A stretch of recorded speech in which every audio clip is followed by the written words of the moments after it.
We are back with our mini-series, and this next episode is going to be on step 2 for families that have loved ones in addiction or even recovery and are sober.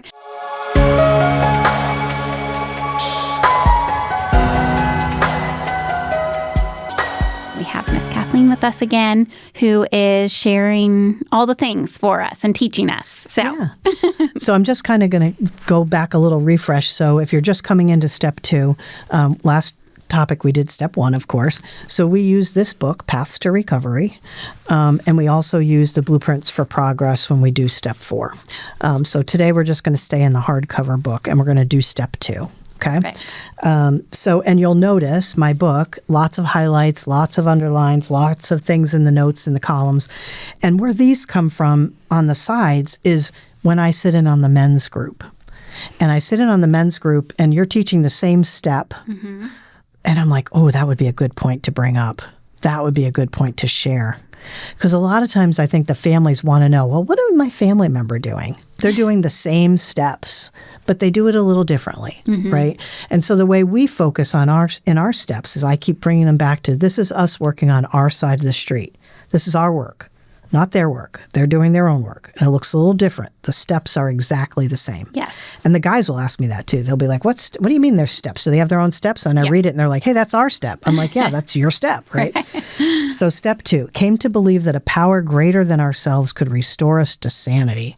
Step 1, we learned, about the fact that our lives were unmanageable, right? And that we were powerless over this. And step 2 gives us hope that something greater than ourselves, because we've been trying all along, it hasn't worked, right? And so now we have something here. So step 2 reaffirms that we may be powerless, but we are not helpless and we are not alone. So we talk about, the higher power and what does that look like? Many people come to the groups, the family groups, and they already have a strong belief in God, right? Or a higher power. And I tell them they don't have to, change what they believe. I explain that what we do with the men is we ask them to set aside their belief and to just go out and create their concept of God. Because very often the concept that an alcoholic or an addict might come in with is something of punishment. Mm-hmm. Based on their past experiences. Yeah. And so that's not possible to get well if you are just fearful of punishment. And so I share it like that. And I also share the fact that when the book was written in the 1930s by Bill W. and, Dr. Bob and Dr. Silkworth contributed, is that they recognized and acknowledged that they didn't want to exclude anyone.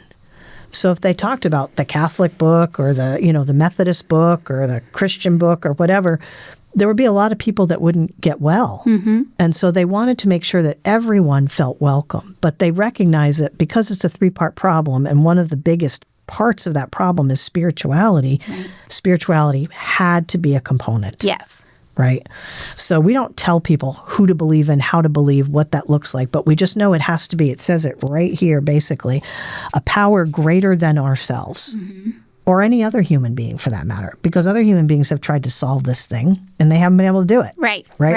And I just would love to point out real quick about step 2, which I think is really neat, is that it says we came to believe. Yes. We will come to believe. So we don't even necessarily have to believe at this moment in time. It says we will come to believe through this process and having an experience around it. Yes. And I thank you for bringing that up, because I also explain that to them, because many of them are worried because their family member goes in either with a different view or no view or angry, right? And just that word came is so important. Yeah. It doesn't happen today. Right. Right. And it might happen. You could have a moment, but really what happens is it's over and over. Yes. In the process. You see it, right? But this is why these two are, the first few steps are so important to have the foundation, right? And we're speaking of a loving, caring, nurturing power that provides us with guidance. Grace, I write next to it, right? We need grace. As family members, we need grace because, again, very often we spend a lot of time in our unmanageability blaming ourselves. Mm-hmm. Did I do this wrong? Did I do that wrong? I should have known. Sort of thing. Again, as we consider step 2, it's often helpful to remember that came to believe is written in the past tense, right?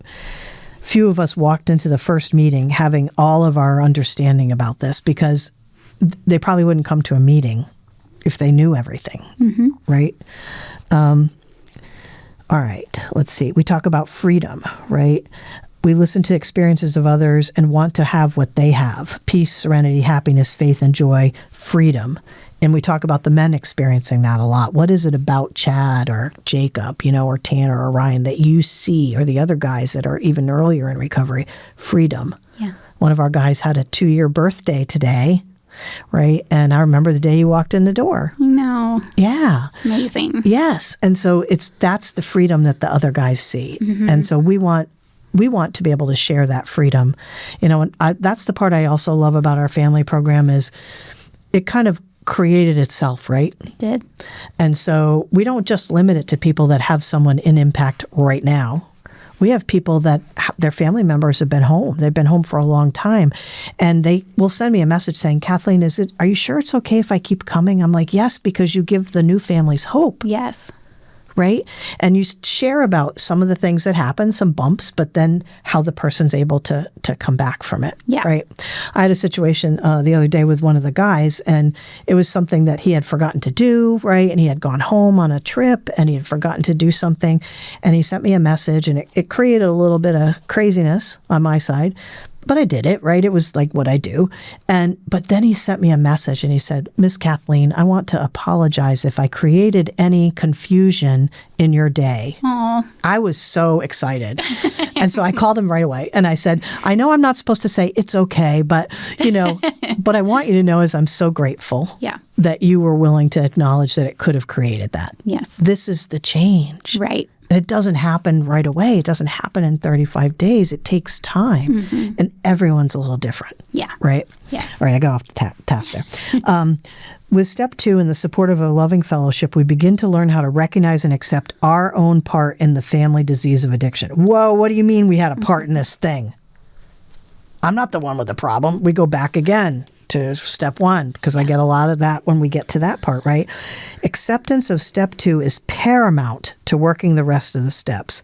If we trip over step 2 and skip to other steps, it indicates a lack of acceptance of step 1, right? Just like you said, we've got to keep going back. Yes.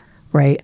Because and a big part of it is, well, maybe it's not a disease. Maybe, and I think that's the part of, well, if it's a disease and you're telling me that they have it for the rest of their lives, does that mean they can't ever be happy? Right? And that's the fear of accepting that it's a disease. That's what I think anyway. Yeah. Yeah. Does that make sense? All right. How could such a good person do such bad things? Right. And then I write, because they have a disease. Exactly. Right? Parents, we didn't raise them to be this way, right? Or a wife, he isn't the same person I married. There's a lot of that statement. We talk about that. Some of us reject religion of any kind and call ourselves either agnostics or atheists. It's important to hear that, whether we practice a particular religion or not. All of us are welcome here, right? And that's the piece I like about that too. Yet when we approach step 2, we may suspect that a group ideology will be revealed and we'll be forced to conform or leave. Instead, the group's members turn us toward defining our own idea of a higher power. We come to believe that such a power could exist and might help us, right? The power that we can pray to, your will, not mine, right? And we get to that a little bit more. And it must be a sustainable power, right? That's the other piece about it.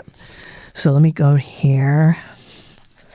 Serenity prayer. Of course, we all know that one, I think. On page 20, right? And again, I write next to it the 3 C's. God grant me the serenity, the peace to accept the things I cannot change. I can't change this disease, right? Courage to change the things I can, how I react and respond to it, and the wisdom to know the difference. And early on, and even in times of real crisis, we don't always have the wisdom. We need the group.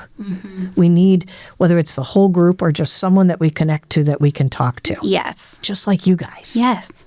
Right? Sure. Because step 2, it says, came to believe a power can restore us to sanity. So I have to believe, and you as a family member have you have to believe that you're insane around this.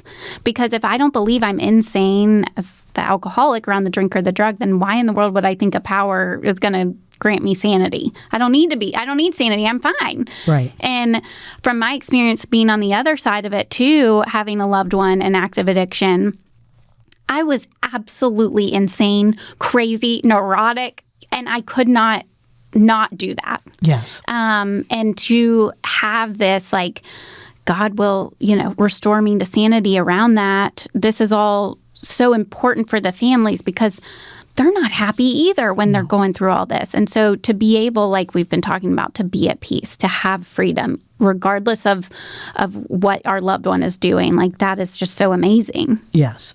Just that sitting in that peace. Yeah. Yeah. It's just in the storm, right? Mm-hmm. And so in step 1, we learned that we didn't cause the disease. We couldn't control it or cure it. Step 2 offers us an option, sanity. Right? With this new perspective, we truly begin to experience the hope that so many think of, this freedom. Sanity can be defined in many ways. Many share they no longer purchase alcohol for an alcoholic or drugs, right? Or give them money. Others speak of removing themselves from tumultuous situations. Some share of diffusing arguments by merely stating, "You might be right." Chad does that all the time, right? And when I read this, I'm like, hey, Chad does that, if you say something and he'll just say, "You might be." Now I know when he says "you might be right," I'm like, oh man, he's doing it to me again, right? But it just works, Okay, gradually and gratefully, we develop a faith in a higher power. And sometimes this is hard for people to read that have had a strong faith. And I just say deepen that faith. Right? What does faith have to do with a higher power? Faith surrounds us in our daily living. When we rise in the morning, we have faith that there will be daylight when we open our window blinds. When we leave home, we have faith that the car will start and that other drivers will stay on their side of the road and that we'll arrive safely at our destination. Upon leaving a meeting, we have faith that the meeting will be there next week. Moreover, when we leave a meeting, we take with us the faith and wisdom of others, the words of love, encouragement, experience, and hope that we need for our spiritual growth, our side of the street. Mm-hmm. We also leave with a newfound trust that we are being restored to sanity. Yeah. And then they give us some great ideas, like saying the Serenity prayer every morning and every evening or anytime we feel overwhelmed, meditating on God, grant me the serenity one word at a time, being still and asking for help whenever a situation seems too much to take. Just get quiet, right? We talk about the breath. Yeah. Recognizing sane behavior and acknowledging it, like noticing it. Right. Oh, instead of noticing everything that they're doing wrong, or that maybe how we're doing things wrong, 3 good things. Paying attention to things that are going well. Yeah. And I heard someone say a definition of the word serenity one time, clarity of thought. Mm. And so if we're insane, God, grant me the serenity, grant me clarity of thought around this situation. And I think what you're talking about, that like meetings and the connection between family members is so important, because there can be a family member saying, hey, that's an insane thought. That's an insane action, right. And there's no judgment because just like us with addicts and alcoholics, we've all been there. Same for the family. So it's all super important. And what I love is when we have multiple family members from the same family. So like you said, they can call each other out on it. Mm-hmm. Hey, like, remember on page, how it said, oh my gosh, I'm doing that. Yeah. Right. And so I can say it and they might have an aha, but when another family member has the same language, just like you said, right? And that's the other part, is we're speaking the same language that they're speaking. It's different in how we interpret it because of our different needs. But once they hear this, they can now have conversations more with their loved ones, right, about what they're doing. And so we talk about 3 good things, which talks about here making a list of things that go beyond understanding that have happened in the life that may suggest the existence of a higher power, right? Asking for the courage to change the things we can, and then completely letting go of the results, right? Which can be hard. It can be really, really hard. Really, really hard. We talk about, letting go, letting God, right? God, I can't, you can. And I always say, I think I'll let you, because I like to actually believe I have a choice in this matter, which I do have a choice, but I think you know what I mean. Yes, yeah. Yes. So I add that, I think I'll let you, So that pretty much is, step 2. Again, I can't, God, you can, I think I'll let you. we talk about lack of power being the problem, because this is where a power greater than ourselves is essential to restore us to sanity. Because for us, a big part of what became our addiction was this chaos. Right. Yes. Where are they? What are they doing? What's different? It was a lot of time. Yeah. So what we spent all our time on was that. Yes. And now we take it away. And when they're in treatment, I always tell them, like, look, I tell the guys, your family's the calmest right now because they know where you are and you're safe, and someone else is doing all this 360 thing. They know where you are. But the families in that time, that's why it's so important for them to start doing this work then. Mm-hmm. You could do it anytime, but when you do it when they first go in, that's why the first thing they get is an email, right? This is the program. These are the books. These are the meetings. Come on. Yeah. Because if they can start to notice this, by the time their family member really starts to have more communication with them, they can have a better grasp for themselves on the manageability for themselves. Right, right. And, I think step 2, like you said, is that's where the hope is. Step 1 is hopelessness. Yeah. There's, no one's happy in step 1 because it's just this trying to control and you can't, and it's just this whole thing. So step 2 really does bring the hope, even if in the moment or the group that you're doing and they're not experiencing a God in that moment, they will come to believe. They will have an experience around it. So yes. Yeah. Yes, absolutely. Just keep moving your feet in it. Yeah. Right? Yes. Perfect. Well, that's pretty much step 2. That's step 2. All right. Well, that's step 2. So if you guys have any questions, just drop them below in the comments and we will definitely get back to you. Thanks.